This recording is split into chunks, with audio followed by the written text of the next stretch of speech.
অভয়াপুৰী বিধানসভা সমষ্টিত বৰপেটা লোকসভা সমষ্টিৰ প্ৰাৰ্থী ফণীভূষণ চৌধুৰী ডাঙৰীয়াৰ হৈ আমি নিৰ্বাচনী প্ৰচাৰ অভিযানত অংশ ল'লোঁ।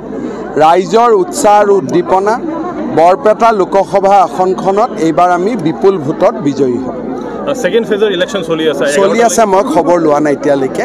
27.43% আছে আৰু যি হৈছে এইখিনি ইলেকশ্যন কমিশ্যনে চাব। আৰু স্যাৰ ইনহেৰিটেন্স ট্যাক্স লৈ এটা চলি আছে এইটো অলৰেডি আমি বাৰে বাৰে কৈছোঁ যে কংগ্ৰেছ দলে মানুহৰ সম্পত্তিৰ ওপৰত কৰ লগাব খোজে, যিটোক আমি বিৰোধিতা কৰোঁ। আৰু কংগ্ৰেছ দলৰ এই চিন্তা আৰু মানসিকতাই মিডল ক্লাছ ফেমিলিসমূহক ধ্বংস কৰি দিব। সেইকাৰণে আমি এই মোদী ডাঙৰীয়াই বিৰোধিতা কৰিছে, আমিও বিৰোধিতা কৰিছোঁ। যোৱাকালি গৌৰৱ গগৈয়ে কৈছিল যে আজমল হাৰিলে মুখ্যমন্ত্ৰী হাৰিব। চব আজমল হাৰিলে মুখ্যমন্ত্ৰী হাৰিব, তেওঁ জিকিলে মুখ্যমন্ত্ৰী জিকিব।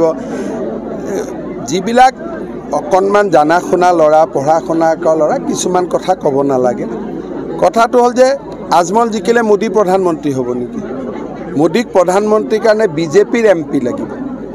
গতিকে আমি বিজেপি আৰু AGPৰ MP আমাক লাগিব। UDF আৰু কংগ্ৰেছৰ MP হ'লেতো আমাৰ লাভ নহয়। লোকসভা বিধানসভা নিৰ্বাচনত আজমল আৰু কংগ্ৰেছে এলায়েন্স কৰিছিল নে আমি কৰিছিলোঁ?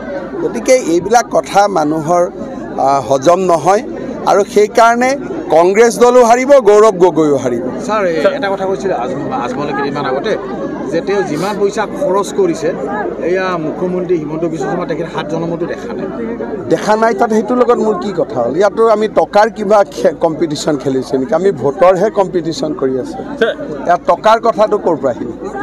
স্যাৰ অৰুণাচলৰ চাকমাৰ হাজংলি এটা কণ্ট্ৰভাৰ্চি কিৰণ ৰিজিজুৱেও কৈছে, অলৰেডি কৈ দিছে, আৰু এইবিলাক চুবাই থাকিব নালাগে।